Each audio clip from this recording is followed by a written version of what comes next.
You're not trying to subdue. He set his thermos down again. You're trying to kill. Shut up and fight. No. His voice cracked like a whip. This stops now. I lunged. His hand moved, the first real motion I'd seen. My world tilted. Sky replaced sand in my vision. Impact drove the air from my lungs. He stood over me, no longer the playful old man.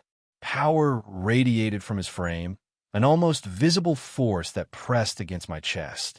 Who trained you? I stayed silent. Your form is military. Special forces, maybe black ops. But the killing intent. He shook his head. That's something else entirely. You don't know anything. I know enough. He extended a hand. Get up. We're starting over. I stared at his offered hand. Starting what? Your real training. His eyes held mine. Unless you'd rather keep pretending those moves will work at UA. They're effective, Dash. They're lethal. And that's not what heroes do. He wiggled his fingers. So, ready to learn? Or should I go back to my tea? I grabbed his hand. He pulled me up with surprising strength, nodding as I brushed sand from my clothes. First lesson. He dropped into that strange stance again. A hero's strength protects. Watch closely. His movements flowed like water, power without violence. Each step kicked up tiny spirals of sand. Each gesture contained perfect control. This was what I'd glimpsed in his dodges. Not just evasion, but an entire philosophy of movement. Water stream, rock, smashing fist. Pride filled his voice. My life's work. And now your new headache. You're going to teach me? Someone has to. He gestured at my stance. Can't let you go around trying to assassinate villains. Bad for public relations. I don't, Dash. You do. But we'll fix that. His mustache twitched again. Assuming you can keep up with an old man's training. The sun had fully set now, stars appearing above the ocean. In the growing darkness, Gramps' outline seemed to shift, power bleeding into the air around him. Well, challenge sparked his eyes. Still want to be a hero? I mirrored his stance, feeling the wrongness in my form even as I tried to match his flow. Yes. Good answer. He moved faster than thought. Let's begin. The next hour redefined my understanding of pain. Every motion brought correction. Each attempt met failure. Gramps dismantled my techniques piece by piece, replacing lethal strikes with flowing redirections. Power isn't about destruction. He caught my punch, turning it aside. It's about control. My back hit sand again. I'd lost count of how many times. Up. He never seemed to tire. Again.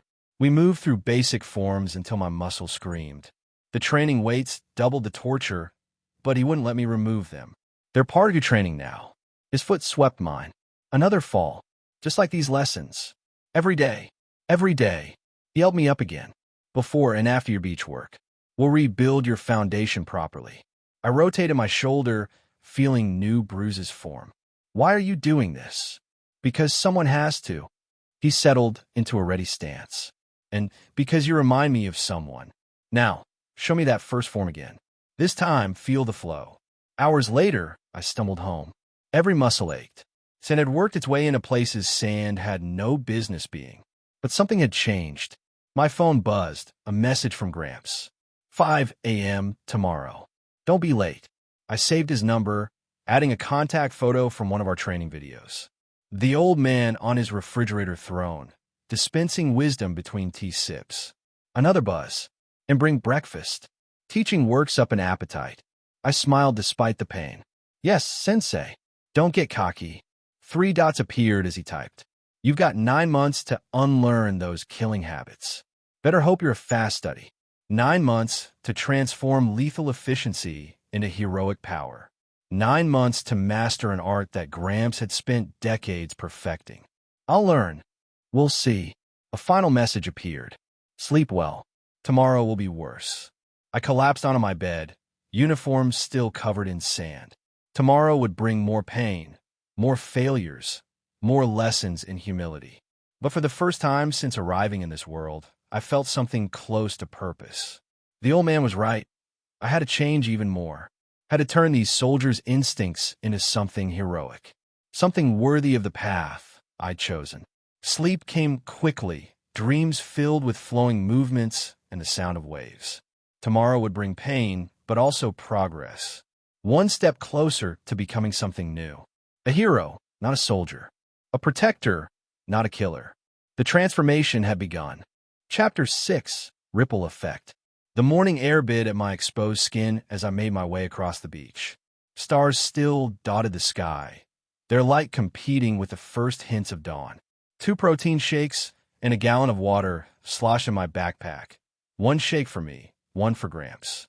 He'd earned that much after yesterday's lesson in humility. Gramps perched on his usual refrigerator, a dark silhouette against the lightening horizon. Steam rose from his ever-present thermos. "You're late." I checked my phone. It's 5:03. Exactly. He took a long sip. 3 minutes of daylight wasted. The protein shake made a soft thud as I set it beside him. Peace offering? His mustache twitched as he examined the bottle. Acceptable. Now get moving. That washing machine won't move itself. I spent the next 3 hours in constant motion. The training weights felt heavier than yesterday, each movement requiring conscious effort. But there was a rhythm to it now. Lift, carry, sort, repeat. The pile of scrap metal grew steadily larger. Gramps watched from his perch, occasionally barking corrections to my form. "Lower your center. Watch that back foot. Are you lifting with your ego again?"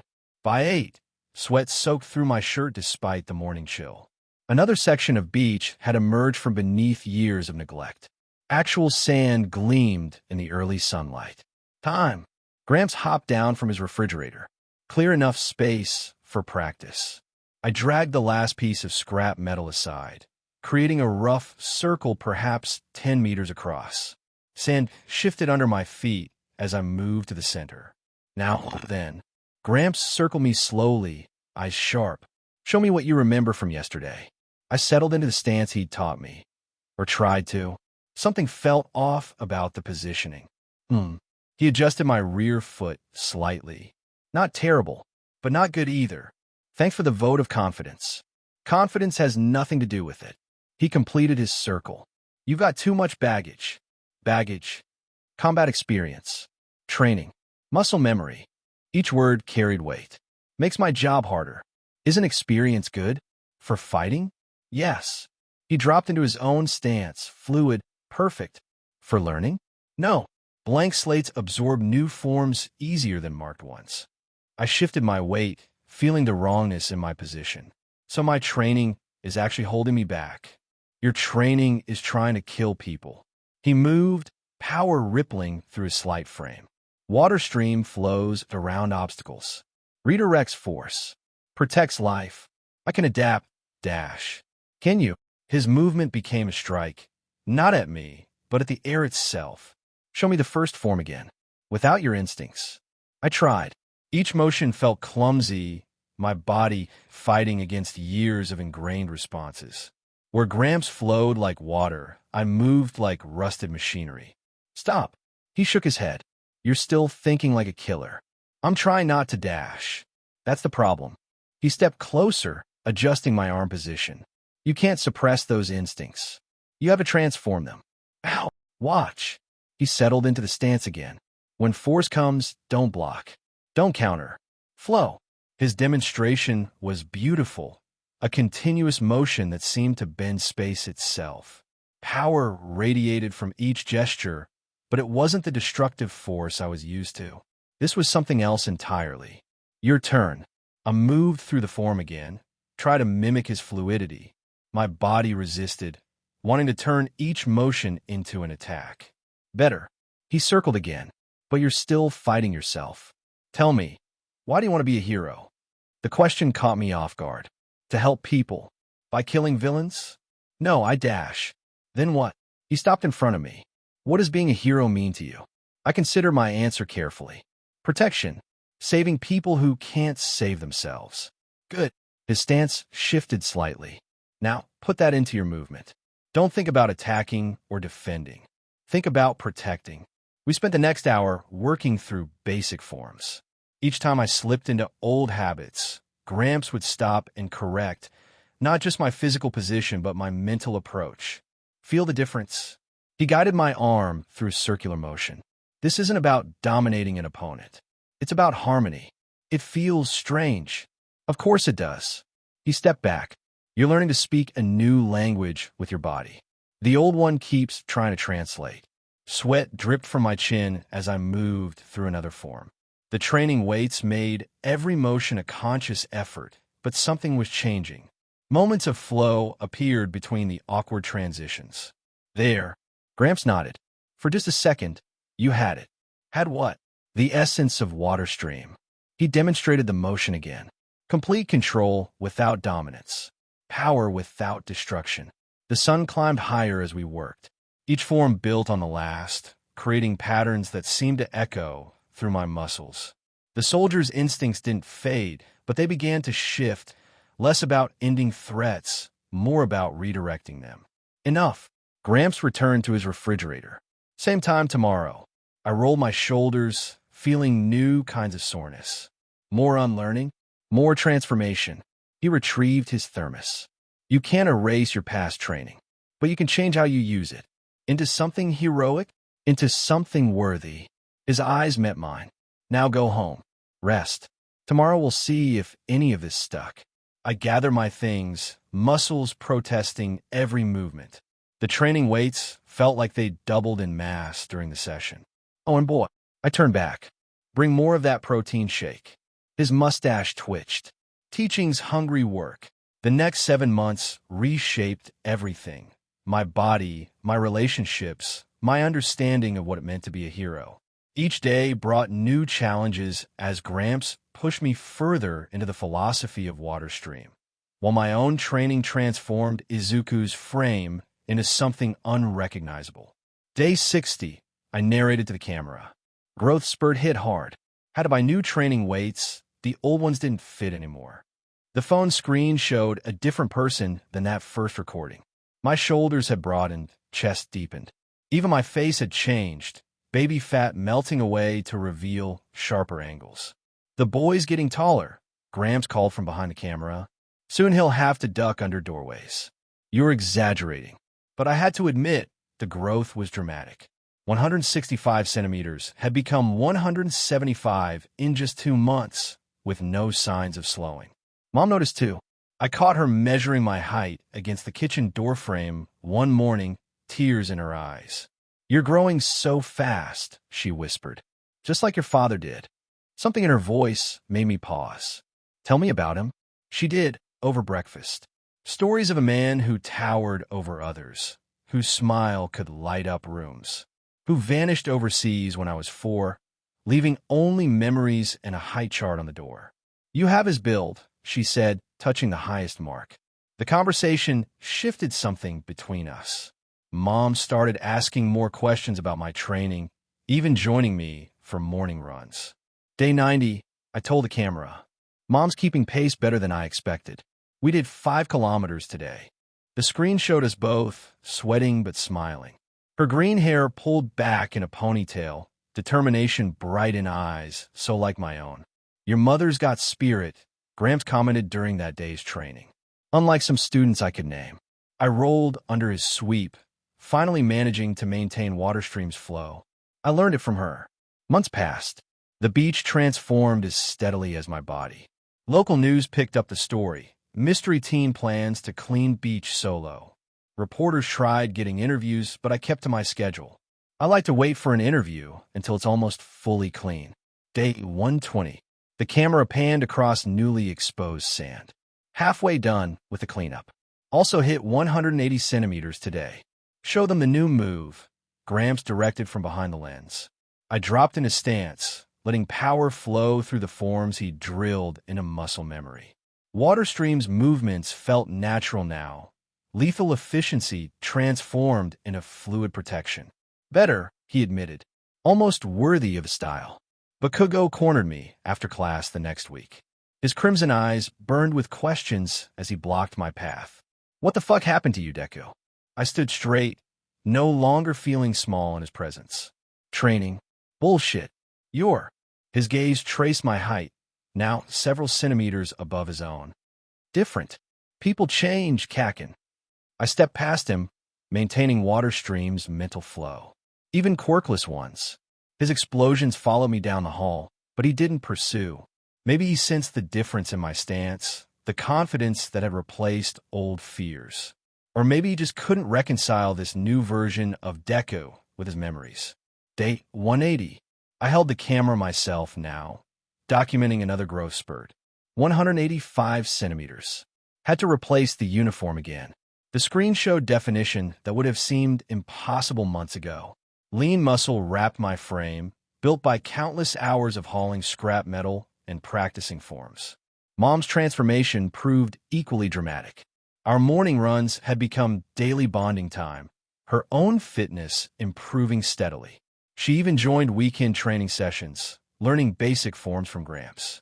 Your mother has natural talent, he told me after one such session, unlike her stubborn son.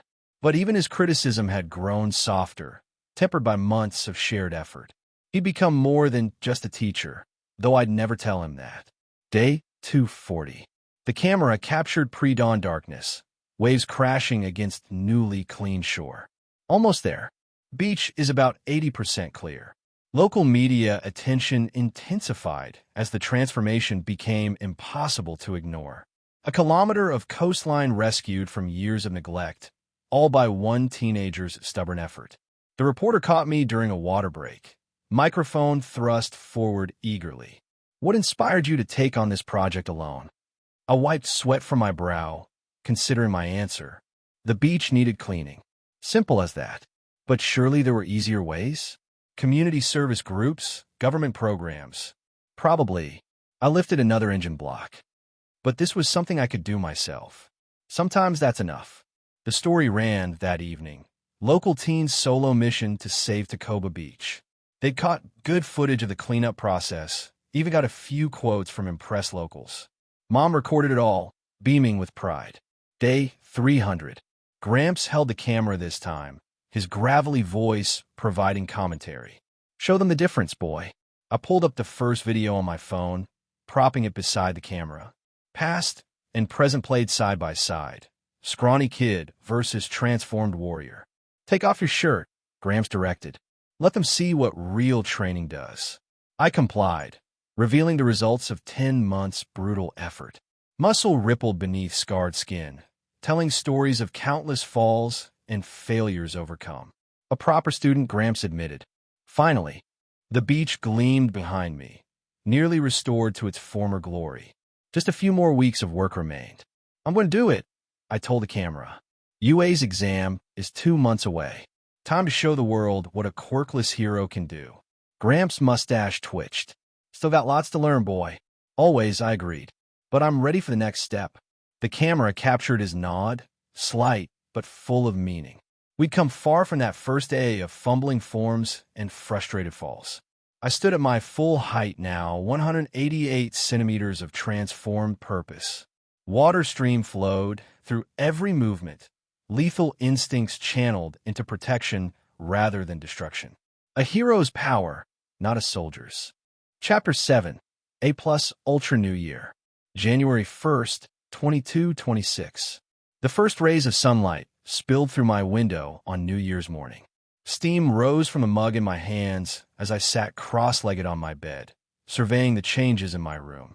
The All Might posters that once plastered every surface had been carefully removed, leaving only a select few, the rarest pieces, preserved behind glass. Each one a bridge between the original Izuku's passion and my own evolving path. The scent of Mom's cooking drifted upstairs. Eggs, rice, and something sweet. My stomach growled in response. Izuku. Breakfast. I pulled on a black turtleneck that hugged my transformed frame. The mirror reflected someone who would have been unrecognizable a year ago. Gone was the timid boy. In his place stood, "Come on, Mom." She turned as I entered the kitchen, her emerald eyes brightening. The morning light caught the highlights in her hair, pulled back in an elegant twist that exposed her neck. Her fitted workout clothes revealed the results of our shared training. Lean muscle earned through countless morning runs and weekend sessions. "Happy New Year, honey." She rose on her toes to kiss my cheek, barely reaching despite the effort. "Sleep well." Like a rock, I snagged a piece of toast from her plate, earning a playful swat. Training habits die hard, even on holidays. Speaking of training, She gestured to the spread on the table. Sensei Bang called. Said he's having too much fun arguing with his brother to make it back today. Typical. I settled into my chair, which creaked in protest. Those two probably spent all night trading insults over sake. Mom laughed, the sound warming the kitchen. He said to tell you training resumes next week, and to keep practicing your forms. No rest for the wicked. I filled my plate, noting how she'd already portioned everything according to my meal plan. You spoil me, Mom. Someone has to. She sat across from me. Own portion notably smaller, but still substantial. Our morning runs had increased her appetite considerably, though I'm not the only one who's been shopping. My eyes followed her gesture to the carefully wrapped package beside the sink. Gold paper, emerald ribbon. Hours spent choosing just the right presentation. That's for after breakfast. I pointed my chopsticks at her. No peeking. Wouldn't dream of it. But her eyes kept drifting to the package, curiosity evident in every glance. We ate in comfortable silence, broken only by the occasional comment about plans for the day. No training, no studying. Just us. Remember last New Year's? She gathered our plates. You were still shorter than me then, and you were still trying to feed me katsudan for every meal. A mother worries. She rinsed the dishes, profile elegant against the morning light. Though I worry less these days. You've grown so much, Izuku. Not just taller. I stood, retrieving her gift from its hiding place. Speaking of growing, her eyes lit up as I placed the package before her. Fingers trembled slightly as she untied the ribbon. Izuku, you didn't have to dash. Open it. The paper fell away, revealing a velvet box. Inside, nestled on black silk, lay a necklace that had cost a fourth of what I got from selling All Might merchandise. White gold chain, supporting an intricate design. 2 hands cradling an emerald heart, surrounded by flowing lines that caught the light like water. Her voice caught. Izuku, the hands represent protection. I lifted the necklace gently, like water stream, flowing, guarding, nurturing. And the emerald matches our eyes. Tears spilled down her cheeks. Before I could move, she launched herself into my arms. I caught her easily, her weight negligible after months of training. Her arms wrapped around my neck as she pressed her face against my chest. Thank you, thank you, thank you. I spun us in a slow circle, her feet dangling above the floor. Her laughter mixed with happy sobs. My beautiful boy. She pushed herself up to ruffle my hair, just like when I was small. Any girl would be lucky to have you, you know. Though you'll always be my little cinnamon roll. Her hand cupped my cheek, thumb brushing away moisture I hadn't realized was there. The gesture echoed across worlds, across memories of another mother lost too soon. I have something for you too. She wiggled free, hurrying to retrieve a small box from her room. Close your eyes. I complied, feeling her presence return. Something cool pressed against my earlobes. Okay, look. The mirror showed simple studs, emeralds that caught the light like captured forest pools. Mom, I noticed your ears were pierced. She touched one gently. I thought maybe. I pulled her into another hug, careful of my strength. They're perfect. We spent the morning reminiscing, sharing stories between cups of tea. She told me more about my father, his laugh, his dreams, the way he used to carry her on his shoulders despite her protests. I shared edited versions of my training with Gramps, weaving truth with necessary fiction. You remind me of him sometimes. She traced patterns on her teacup. The way you move, how you carry yourself. But you're your own person too. Thanks to you. I caught her hand, squeezing gently. Everything I am now, everything I'm becoming, it's because you believed in me. Her smile outshone the winter sun. A mother always believes in her child, even when they're taller than doorways. I'm not that tall. Yet. She stood, stretching. Want to go for a walk? Work off some of that breakfast. We strolled through quiet streets, greeting neighbors who did double takes at Mom's transformed appearance. I noticed several appreciative glances from passing men, my presence beside her keeping their attention respectfully brief. The few who lingered too long received looks that sent them hurrying away. My protective hero. She nudged me playfully after one such encounter. though I can handle myself these days. Doesn't mean you should have to. I adjusted my pace to match hers, each of my steps requiring two of hers. Besides, what kind of son would I be if I let random guys ogle my mom? Random guys? Her laughter echoed off buildings. Is that what we're calling Mr. Yamamoto from the supermarket? He's been trying to get my number for weeks. All the more reason to keep training with Gramps. We wound up at the beach. My beach, nearly unrecognizable from the junkyard it had been. Families played in the sand. Children built castles where scrap metal once rusted. A few early surfers braved the winter waves. Hard to believe you did all this. Mom's hand found mine as we walked along the water's edge. My impossible boy. Not impossible. I squeezed her fingers. Just stubborn. Like your mother? Exactly like my mother. We spent the afternoon shopping, my newly acquired height proving useful for reaching high shelves. Mom insisted on buying me a proper outfit for the UA entrance exam, though I had to convince her away from the more outlandish options. But the purple pinstripe would make such a statement. I think my performance will make enough of one. The sun was setting by the time we returned home, arms loaded with bags. Mom immediately began preparing dinner, refusing my offers of help. It's New Year's. Let me spoil you a little longer. I watched her move around the kitchen, every motion speaking of renewed vitality. The necklace caught the light as she worked, its emerald heart throwing green sparks across the walls. My own earrings felt warm, connecting us across more than just genetics. You know, she said, stirring something that smelled amazing, I've been thinking about taking some more self-defense classes. Maybe join you and Gramps for more than just basic forms. Really? She tasted the sauce, adding a pinch of spice. A mother should be able to keep up with her hero son, don't you think? Mom. Besides, she continued, not meeting my eyes, it would be nice to spend more time together before you get too busy with UA. I moved behind her, resting my chin on her head and arms around her waist, something that still felt novel. I'll always have time for you. Promise. Promise. We ate dinner on the floor, sharing stories and dreams. The food was perfect, healthy, but satisfying, portioned for my training needs while still tasting like home. To the future, Mom raised her glass of sparkling cider. And to my son, who's going to show the world what real heroism looks like. I clinked my glass against hers, throat tight with emotion. To the best mom in the world. High praise. Just the truth.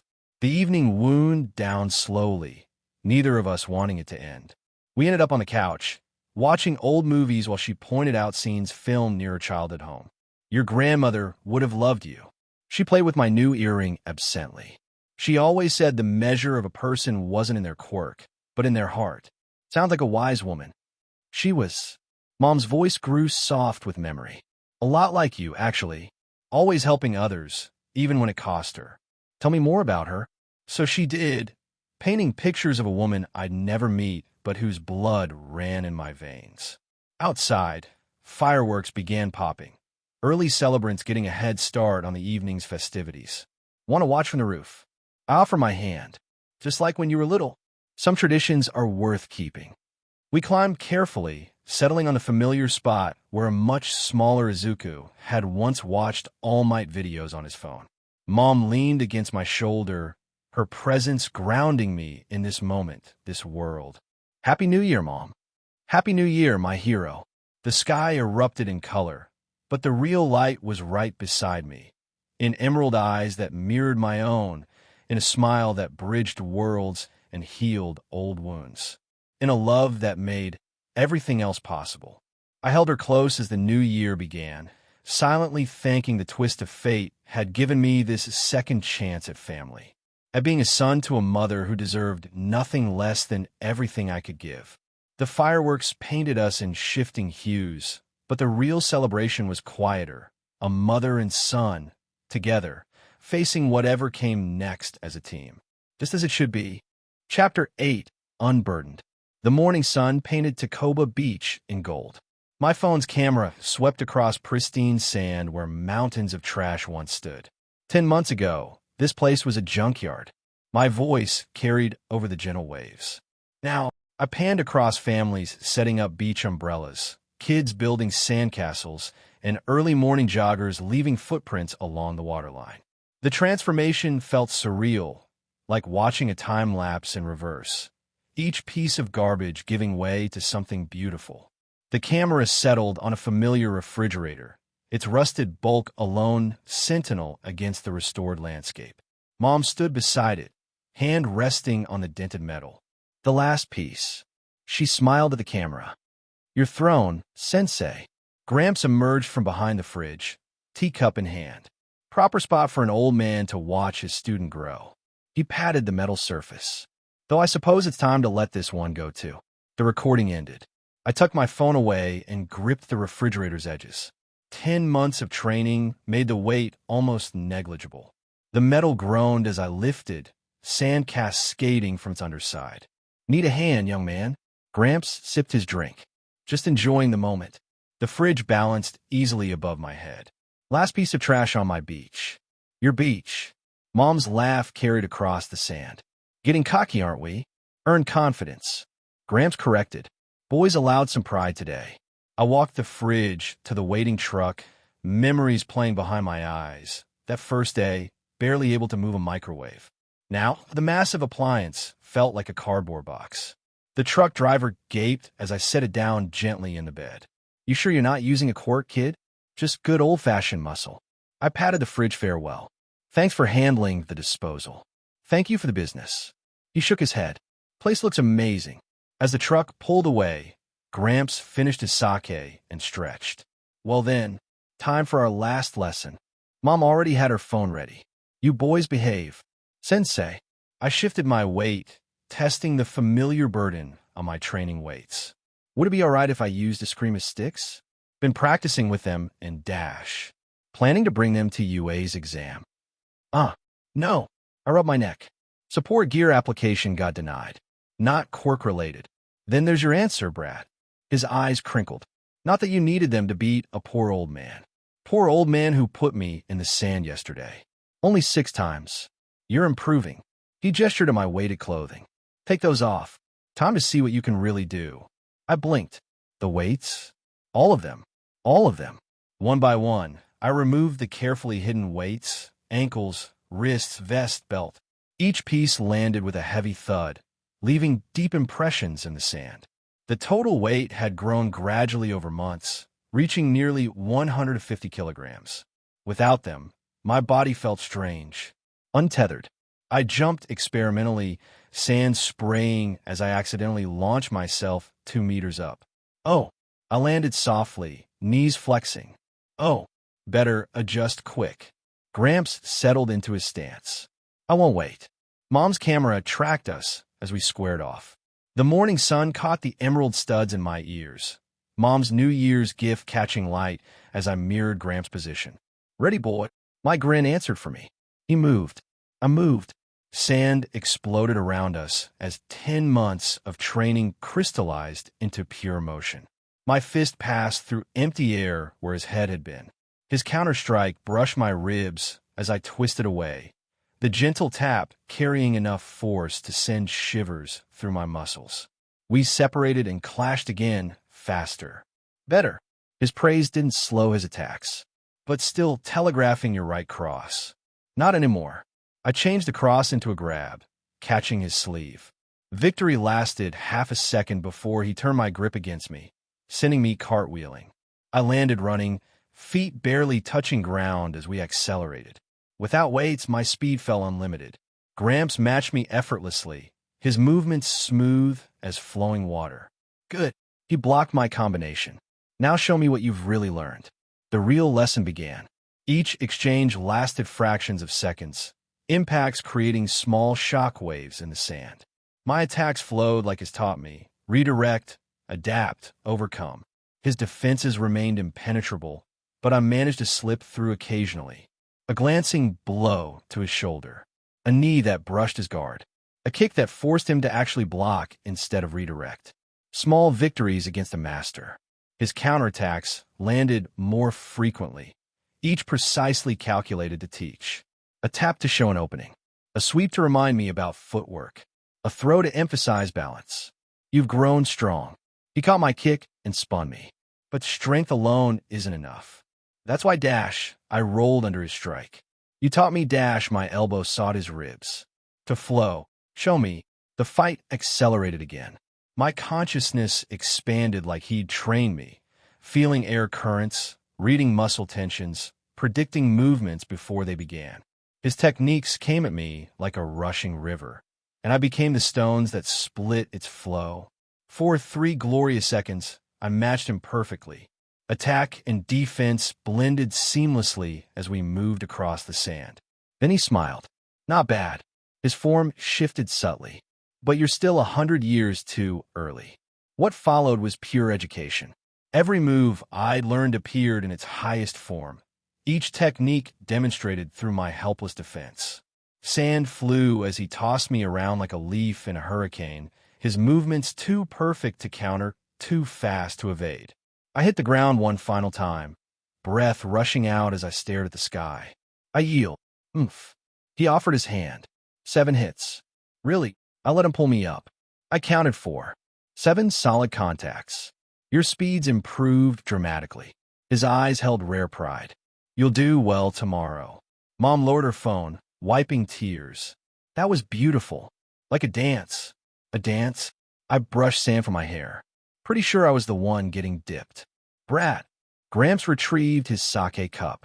A master leads. The student follows. That's how we learn. The sun had risen fully, warming the beach. Other visitors were arriving, giving our sand-scarred battlefield curious looks. I should get cleaned up. I bowed formally. Thank you for everything, Sensei. Save the formality for when I visit the dojo up north. He waved his cup. Your mother's cooking breakfast, and I'm not missing these pancakes. Mom laughed. I haven't even offered dash. But you will. He started walking. Coming. I shared a look with Mom, both of us fighting grins. Same old Gramps. Race you home. I offer my arm. Without your weights? She hooked her elbow through mine. That's hardly fair. I'll run backwards. Now you're just showing off. We followed Gramps home, the morning stretching bright before us. Tomorrow would bring challenges, but today was for family. For pancakes and laughter, and one last lesson from a master who'd become so much more. I touched my earrings, caught Mom's matching necklace sparkling in the sun. Some weights you never want to take off. Hurry up, you two. Gramps called back. Pancakes wait for no man. Coming. I smiled at Mom. Think he knows you're making waffles? Let him figure it out himself. February 26th, 2226. I stared at my reflection in the bathroom mirror, adjusting the black turtleneck collar. Strange, seeing myself like this. Even in my past life, I'd never looked quite this refined. The sweater's tailoring emphasized my athletic build without being showy, its rib cuffs resting perfectly in my wrists. A silver chain caught the light as I moved, simple yet elegant against the dark fabric. The emerald earrings Mom gave me added just the right touch of color, matched by the watch's subtle gleam. Izuku. Mom's voice carried from the kitchen. Breakfast's ready. Coming. I grabbed my gym bag, double-checking its contents. The black compression shirt and white martial arts pants were carefully folded, obi wrapped around them. My red Jordans sat on top, their metallic finish unmarred. Glad Michael Jordan made it for my world, though I doubt Bang would approve of the sneakers. Mom had outdone herself. The kitchen table groaned under a spread that could feed 5. Rice, grilled fish, miso soup, tamagoyaki, and what looked like 3 different side dishes. Mom, the exam's only 4 hours. You need your strength. She adjusted a bowl that was already perfectly aligned. And your backup strength. And her backup strength. Pretty sure that's not how it works. I settled into my chair, fighting a grin. But I appreciate the thought. She sat across from me, hands clasped tightly. You look so handsome, like a young CEO, or a Yakuza's heir. I sampled the tamagoyaki. Perfect as always. Though I guess they dress flashier these days. Izuku. But she laughed, tension easing from her shoulders. You're going to do amazing things today. I just know it. Because of the outfit. Because you're you. Her eyes shone with unshed tears.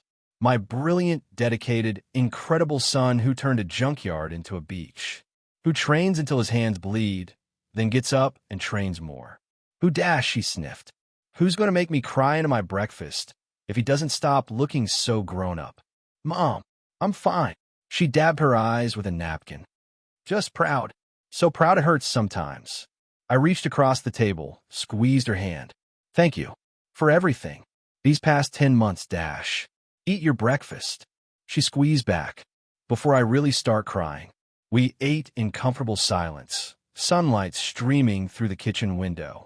The apartment felt different somehow, like the space itself knew changes were coming. Or maybe that was just me, hyper-aware of every detail on this pivotal morning. The clock struck 7. Time to go. Mom walked me to the door, fussing with my collar one last time. You have everything? Phone? Train pass? Lunch money? Yes, yes, and yes. I shoulder my gym bag, plus emergency money, basic first aid kit, and 3 backup pens. That's my boy. She straightened my necklace, though it didn't need it. Go show them what you can do. I hugged her tight, feeling her tears dampen my shoulder. When we separated, her smile was watery but strong. Knock him dead, honey. The door closed behind me with a soft click. I stood there a moment, 10 months of preparation crystallizing into this single point in time. Ahead lay UA, Japan's top hero school. My first step toward a dream I'd inherited across worlds. Time to make it count. Chapter 9, Prelude to Heroics. I stepped onto the train platform, the morning commuters parting around me like water. The digital display showed 20 minutes until the UA-bound train arrived. My fingers brushed the silver chain at my neck, a habit I'd picked up since Mom gave it to me. Fam, those earrings are straight fire. The voice came from my left, playful, confident, touched with that distinctive gyro lilt. I turned to find a girl about my age, studying me with obvious interest. Long blonde hair cascaded past her shoulders in artful waves, framing a face that belonged on magazine covers. Her brown eyes sparkled with mischief as she gave me an appreciative once-over. The emeralds really pop against the black, she continued, gesturing at my turtleneck. Giving rich young master vibes, no cap. Thanks. I shifted my gym bag, noting how her UA entrance packet matched mine. Heading to the exam. Period. She struck a peace sign pose. Kami Utsushimi, future hero in training. Unless the written test gets 2 SUS. Izuku Midoriya. I offered a small bow, which made her giggle. And don't stress the written portion. They curve it against the practical scores. Her eyes widened. Wait, FR? How you know that? Research. Lots of it. The platform grew more crowded as we talked. Without thinking, I stepped closer to shield her from the press of bodies. Been studying UA's admission patterns for months. Sheesh, that's mad extra. But she sounded impressed rather than dismissive. You really want in, huh? It's been the goal since Dash. I paused, memories of 2 lifetimes overlapping. For as long as I can remember. Cammy nodded, her expression softening into something more genuine. Same though. My quirk's perfect for rescue work, yeah? But gotta prove I'm more than just pretty smoke and mirrors. Illusions? Glamour. She blew a small wisp of smoke that formed a miniature butterfly. Visual and audio effects. Great for crowd control, rescue ops, that whole vibe. Impressive control. I watched the butterfly dissolve. Most illusion quirks I've researched require more setup time. Ah, you're gonna make me blush. She fanned herself dramatically. But enough about me. What's your quirk, mystery man? Don't have one. The words came out easily, no trace of the shame they might have carried in another life. Cammy's perfectly glossed lips formed a small O of surprise. You're quirkless? And trying for UA? She studied me with new intensity. That's kinda impossible. I was gonna say based. She grinned. Maximum respect for that confidence. Plus Dash. Her gaze traced the subtle muscle definition visible through my sweater. Pretty sure you got other advantages going for you. I laughed. 10 months of hell with my trainer. Though he'd probably say I'm still 100 years too early. Sounds like my dance instructor. Nothing's ever good enough for these sensei types. She rolled her eyes fondly. But hey, they must be doing something right. You looking like a whole snack out here. Pretty sure that's the outfit talking. Nah fam, that's all you. She pulled out her phone, tapped something rapidly. We should definitely exchange info. For study groups and stuff. And stuff. You know how it is? She winked. Future heroes gotta stick together. The train arrived as we swapped contact details, its sleek form gliding to a stop. The crowd surged forward, but I held back, letting Cammy board first. She claimed a spot by the window, patting the seat beside her. Keeping me company? These rides hit different with good conversation.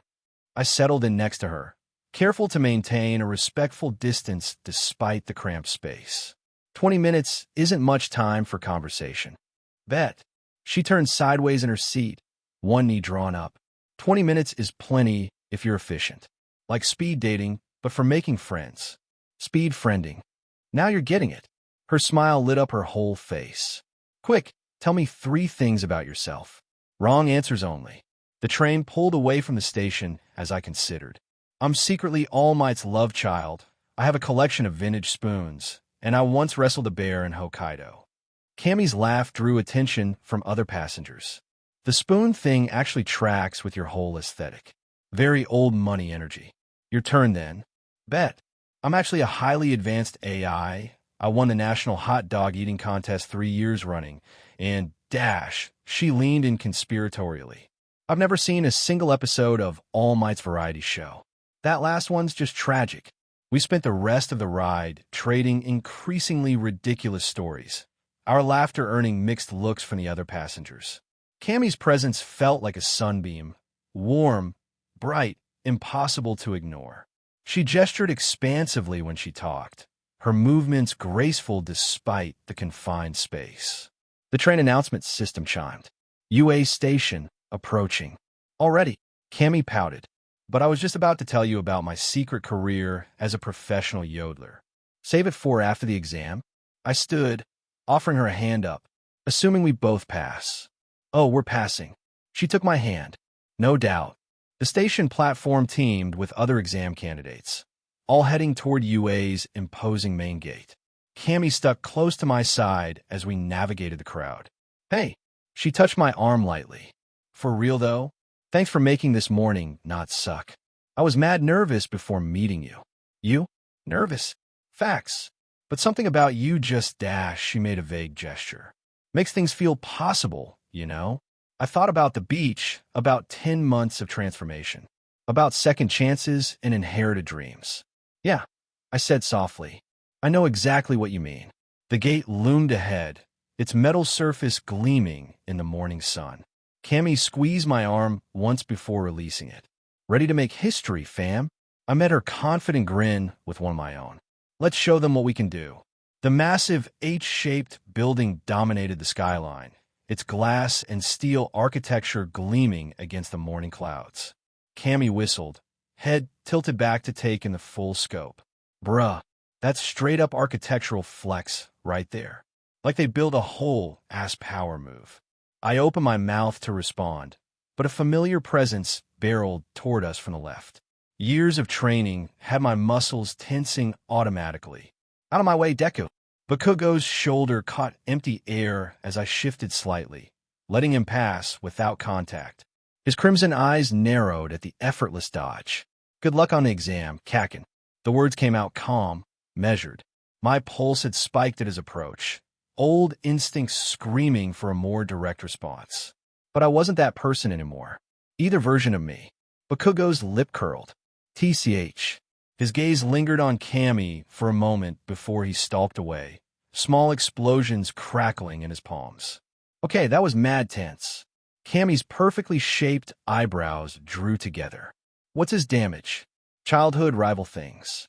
I adjusted my gym bag strap. We grew up together, practically from birth. And he calls you Deku. She tested the word carefully. What's that mean? It's a play on my name. Another reading of the kanji. My lips quirked. Basically means useless. What? Her brown eyes sparked with indignation. That's straight trash behavior. Which sucks cause the name itself. Low-key adorable. I shrugged, watching other examinees stream past us toward the entrance. Words only hold the power you give them. Without the context, I agree, it does sound kind of cute. Still an asshole move, though. Maybe, The morning sun caught my emerald earrings, casting small green reflections on her cheek. But we've all got our reasons for being who we are. The entrance hall stretched before us, its polished floors reflecting the fluorescent lights above.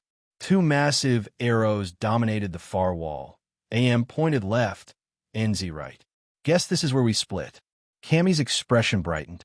Yo, manifest this. We both ace these tests, end up in the same class, become legendary hero besties. Getting ahead of yourself? But I smiled at her enthusiasm. Written exam first. 3 hours of comprehensive testing. Regular subjects plus hero law application. Why you gotta remind me? She made a face. My brain's already crying. You'll do fine. I gestured toward her arrow. Time to make that AI backstory believable. Facts. She started walking backward, pointing finger guns at me. Don't forget me when you're topping the rankings, pretty boy. Wouldn't dare. She disappeared into the right-hand corridor, her confident stride drawing more than a few admiring glances. As I turned toward my own destination, I caught Bakugo watching from across the hall. His expression darkened when our eyes met. The classroom assigned for AM test takers had the sterile feel of most exam rooms. Rigid rows of desks, harsh lighting, and the faint smell of pencil shavings. I chose a seat near the middle, not too close to the front or back. Other students filtered in, each bringing their own energy to the sterile space. A girl with cotton candy pink hair bounced past, small horns peeking through her wild mane. She radiated the kind of chaotic energy that teachers probably dreaded. 2 rows ahead, someone who looked carved from pure obsidian settled into their seat. Stark white hair, creating a striking contrast. Their movements held a deliberate grace, like someone hyper-aware of their own density. Is this seat taken? I glanced up to find a boy whose head resembled a speech bubble. White, rounded, eerily smooth. The effect was almost cartoonish against his otherwise normal appearance. All yours. He slid into the chair, arranging his supplies with methodical precision. Manga Fukudashi, your earrings are quite striking. Thanks. Izuku Midoriya. I adjusted one of the emerald studs. Your quirk related to your... I gestured vaguely at his head. Comic. He pulled out a mechanical pencil. A manifest onomatopoeia. Less flashy than some, but versatile. More students arrived in steady waves. A girl with vines for hair. Someone whose skin rippled like water. The diversity of quirk manifestations never failed to fascinate me. The sharp staccato of heels echoed down the hallway. Click, click, click. The sound carried authority, purpose. When Midnight stepped through the doorway, the room's atmosphere shifted instantly. She commanded attention without effort, her hero costume leaving little to imagination, while somehow remaining just within the bounds of professional. Long dark hair fell in artful waves past her shoulders, framing features that belonged in classic paintings. Her domino mask did nothing to hide the sharp intelligence in her eyes as she surveyed the room. Good morning, future heroes and students. Her voice carried easily to every corner. I'm Midnight, your proctor for today's written examination. 3 hours to complete all sections. Standard subjects plus hero law and ethics. She smiled, the expression both playful and predatory. Let's see what you're made of. Test booklets materialized on our desks through some unseen quirk. The familiar weight of a pencil settled in my hand as I opened to the first page. Mathematics, physics, literature. The questions marched across the pages in neat rows. I moved through them steadily, years of obsessive study paying off. The hero law section proved particularly engaging, scenario-based questions that required applying legal precedent to complex situations. A villain's quirk causes widespread property damage during their capture. The hero present failed to use a viable alternative method that would have minimized destruction. Discuss liability distribution, citing relevant cases. Time melted away as I wrote, barely registering Midnight's occasional passes through the aisles. Her presence added an interesting pressure to the room. Some students clearly struggled to focus with the R-rated hero in such close proximity. 30 minutes remaining. Her announcement cut through the scratch of pencils. I suggest checking your work if you finished early. I was already deep in my second review pass. The essay portion had given me pause initially, discussed the societal implications of quirk-based career restrictions, but I'd managed to weave in both historical context and modern reform movements. Manga's pencil hadn't stopped moving since we started. His speech bubble head tilted at an angle that suggested intense concentration. Behind us, someone muttered equations under their breath. Time's up. Midnight's voice cracked like a whip. Pencils down. The rustle of papers filled the air as tests were collected. I caught fragments of conversation as students compared answers. That physics section. Did anyone get the literature analysis? The hero law scenarios were brutal. Well done, everyone. Midnight's smile carried an edge of satisfaction. For those applying to general studies, your examination is complete. Congratulations on taking this first step. She paused, letting her gaze sweep across the room. Business course applicants, please proceed to Conference Room 3 for your specialized assessment. Support course candidates will meet Power Loader in Support Studio 1. Her tongue traced her bottom lip as she turned to address the remaining students. And for our potential heroes. The leather of her costume creaked as she leaned forward. Report to the main auditorium. Your tickets have assigned seating. I suggest you find them quickly. The room erupted into motion. I gathered my materials, noting how Manga's speech bubble head bobbed with nervous energy as he stood. Good luck, he said, adjusting his collar. Though from what I observed of your writing speed, you hardly need it. Same to you. That comic quirk has interesting applications. The hallway outside had transformed into a river of students, each current flowing toward different destinations. I spotted the pink-haired girl from earlier practically bouncing toward Support Studio 1, her hands already full of sketches and diagrams. I took a moment to stretch, feeling the familiar pull of well-trained muscles. The written portion was done, just the physical test remained. Halfway there, I headed toward the auditorium, my steps measured and purposeful. Time to show them what 10 months of hell could produce.